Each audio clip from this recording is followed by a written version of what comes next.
ઝાલોદના હિરેન પટેલ હત્યાકાંડમાં 3 વર્ષ બાદ ફરાર ઇરફાન બિસ્તી ઇન્દોરથી ઝડપાયો। 2020માં 4 લાખની સોપારી આપી ઝાલોદમાં સુગરાઈ સભ્યની જીપની ટક્કરે હત્યા કરાઈ હતી।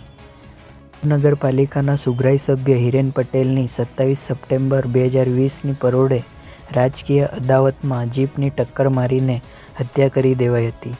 હત્યા માટે 4 લાખ રૂપિયાની સોપારી અપાઈ હતી અને તેમાં પોલીસે ઝાલોદના અમિત કટારા, ઇમરાન ગુડાલા ઉર્ફે ઇમુક દાંડ, અજય કલાલ, ગોધરાકાંડના આરોપી ઇરફાન પાડા, મહિદપુરના મોહમ્મદ સમીર, સજ્જનસિંહ ચૌહાણ, બલરામ ભીલવાડા, સલીમ ઉર્ફે કાળાભાઈ શેખની ધરપકડ કરી હોય તેઓ હાલ જેલમાં છે।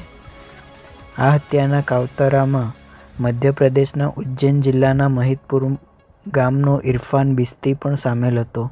ત્યારે 34 વર્ષીય મોહમ્મદ ઇરફાન ઉર્ફે ઇરફાન મોહમ્મદ યાકુબ બિસ્તી મધ્યપ્રદેશના ઇન્દોર ખાતે છુપાઈને રહેતો હોવાની બાતમી ગુજરાત એટીએસના નાયબ પોલીસ અધિક્ષક હર્ષ ઉપાધ્યાયને મળી હતી, જેના આધારે મધ્યપ્રદેશ એટીએસના ઇન્દોર યુનિટની મદદથી ગુજરાત એટીએસના પીઆઈ વીએન વાઘેલા અને પીએસઆઈ વાયજી ગુર્જર તથા ટીમે ઇરફાનની અટકાયત કરી હતી।